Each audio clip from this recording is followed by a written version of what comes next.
Israel ফিলিস্তিন চলছে বাবা যুদ্ধ। শুরুতে জানিয়ে দেব ইসরায়েল ফিলিস্তিন যুদ্ধের এই সর্বশেষ আপডেট সংবাদের পর বিস্তারিত। ফিলিস্তিনকে সব ধরনের সহায়তা দেওয়ার ঘোষণা দিলেন কিম জং উন। আরো জানিয়ে দিব ফিলিস্তিনকে 3 দেশের স্বীকৃতি ইসরায়েলের জন্য বড় ধাক্কা।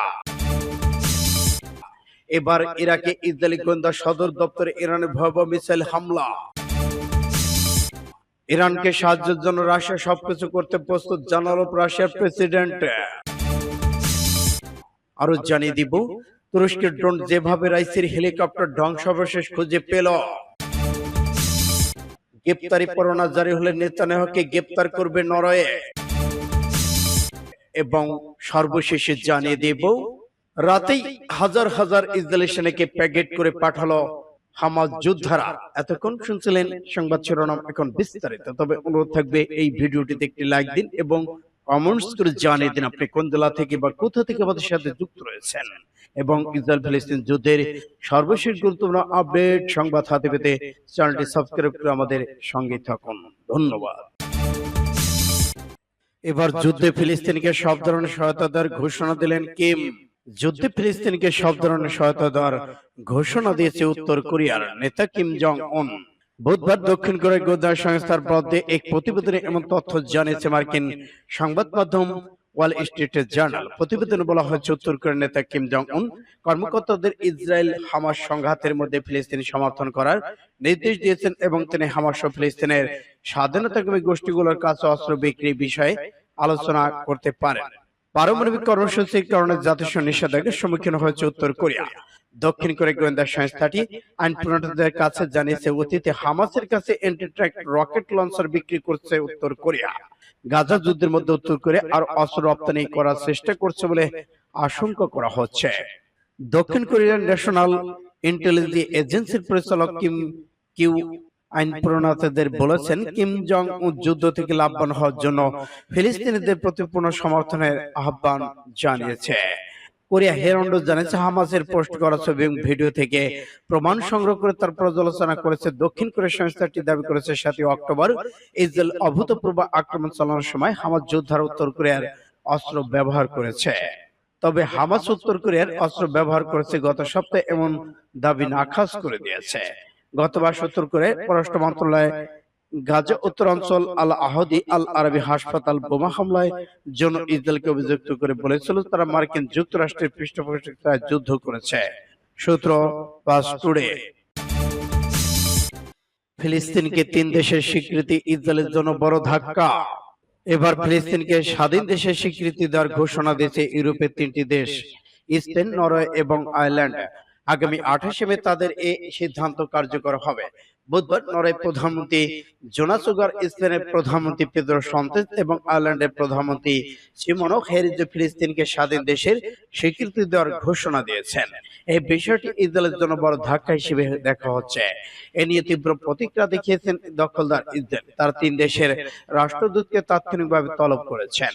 বুধবার সংবাদ সম্মেলনে নরওয়ের প্রধানমন্ত্রী ইউনাস গাত্র বলেছেন, যুদ্ধের হাজার হাজার মানুষ যখন হতাহত হচ্ছে তখন আমাদের অবশ্যই এমন বিষয়ে টিকিয়ে রাখতে হবে যা ইসরায়েল ফিলিস্তিনের জন্য নিরাপদ ভূমি নিশ্চিত করতে পারবে। তারা হলো 2 রাষ্ট্র প্রতিষ্ঠা, যেমন তা একে অপরের সঙ্গে শান্তিতে থাকতে পারে।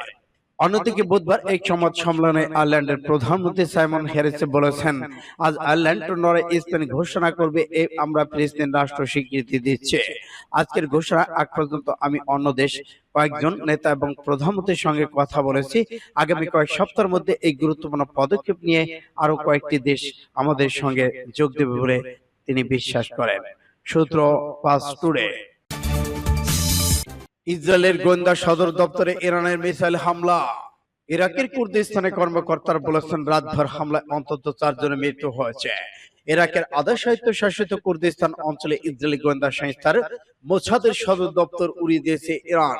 ক্ষেপণাস্ত্র হামলা চালিয়ে এ থেকে জানা যায়, সংবাদ দিয়েছে রয়টার্স। রোববার এই ঘটনা পর্দায় স্বীকার করেছে আরজিসি। একই সঙ্গে ইরান এই এলিটে ফোর্সা সিরিয়ার আইএস এর বিরুদ্ধে হামলা চালিয়েছে। ইরাকের উত্তর অঞ্চলে ইরবিলের কাছে এই হামলার ঘটনা ঘটে। এই ঘটনায় যুক্তরাষ্ট্র নিন্দা ও উদ্বেগ জানিয়েছে। হামলায় 4 জন নিহত, 6 জন আহত হওয়ার খবর দিয়েছে ইরাকের কুর্দিস্তান নিরাপত্তা পরিষদ। গত বছরের 7ই অক্টোবর থেকে গাজার যুদ্ধ শুরু হওয়ার পর থেকে ক্রমবর্ধমান সংকটের মধ্যে হামলা এই ঘটনা উদ্বেগ বাড়াচ্ছে। বার্তা সংস্থা রয়টার্স জানাচ্ছে তারা ইরানের সর্বোচ্চ সংস্থার জন্য প্রতিবেদনটি যাচাই করতে পারেনি। মন্তব্যের জন্য তাৎক্ষণিকভাবে ইসরায়েলি কর্মকর্তার সঙ্গে যোগাযোগ করা হলে তা সম্ভব হয়নি বলে জানিয়েছে সূত্র ইন্ডিয়া টুডে। ইরানকে সাহায্যের জন্য রাশিয়া সবকিছু করতে প্রস্তুত রয়েছে, প্রেসিডেন্ট পুতিনের ঘোষণা। ইসলামী প্রজাতন্ত্র ইরানের প্রেসিডেন্ট সাদ ইব্রাহিম রাইসি এবং পররাষ্ট্রমন্ত্রী হোসেন আমির আব্দুল্লাহিয়ান সহ গুরুত্বপূর্ণ কর্মকর্তা হেলিকপ্টার দুর্ঘটনায় পড়ার পর দুঃখ শোক প্রকাশ করেছে রাশিয়ার প্রেসিডেন্ট ভ্লাদিমির পুতিন। ইরানের সহযোগিতায় এই মুহূর্তে যা যা প্রয়োজন সবকিছু দিতে প্রস্তুত রয়েছে রাশিয়া। গতকাল ইরানের প্রেসিডেন্ট পররাষ্ট্রমন্ত্রী হেলিকপ্টার দুর্ঘটনার খবরের পরে প্রেসিডেন্ট পুতিন মস্কোর ইরান রাষ্ট্রদূত কাজেম জালালির সাথে দেখা করে কথা বলেছেন। হেলিকপ্টার দুর্ঘটনার খবর শুনে প্রেসিডেন্ট পুতিন ইরান রাষ্ট্রদূতকে তার কার্যালয়ে আমন্ত্রণ জানান। এই সময় তিনি দুর্ঘটনা বিস্তারিত খবরাখবর নেন এবং ইরানের সহযোগিতার হাত বাড়িয়ে দিয়েছেন সূত্র ইন্ডিয়া টুডে। আরো জানিয়ে দিব, তুরস্কের ড্রোন যেভাবে রাইসির হেলিকপ্টার ধ্বংসাবশেষ খুঁজে পেল।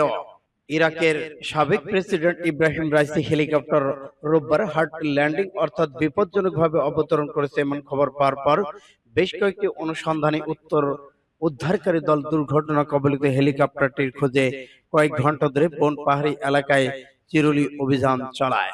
তবে ঘন কুয়াশা বৃষ্টির কারণে ঘটনাস্থল এর আশপাশে দৃষ্টিসীমা মাত্র 5 মিনিটে নেমে এসেছিল।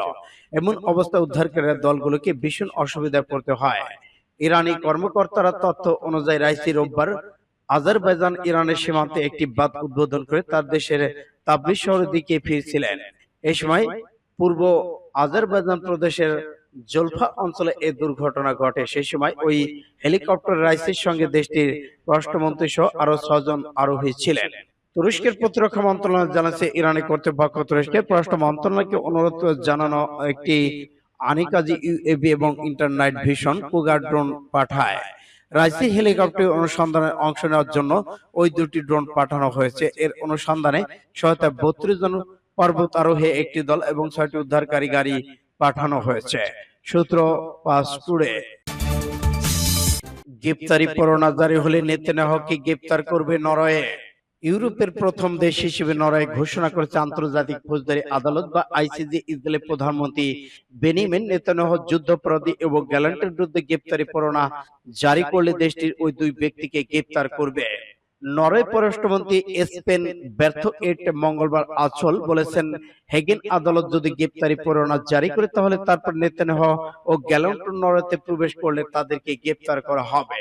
এডেনের মধ্যে নরওয়ে একটি অনলাইন পত্রিকা জানিয়েছে নেতানিয়াহু নরওয়ে সফরে আসলে তাকে আটক করে হেগের আদালতের কাছে হস্তান্তর করা হবে। এদিকে মন্ত্রী বলেছেন, নরওয়ে আইনে স্পষ্ট বলা আছে আইসিসি কারো বিরুদ্ধে গ্রেপ্তারি পরোয়ানা জারি করলে তাকে আটক করে ওই আদালতের কাছে হস্তান্তর করতে হবে। তিনি আরো বলেছেন, আমরা আশা করছি আইসিসিতে স্বাক্ষরকারী প্রতিটি দেশ একই কাজ করবে সূত্র ইন্ডিয়া টুডে।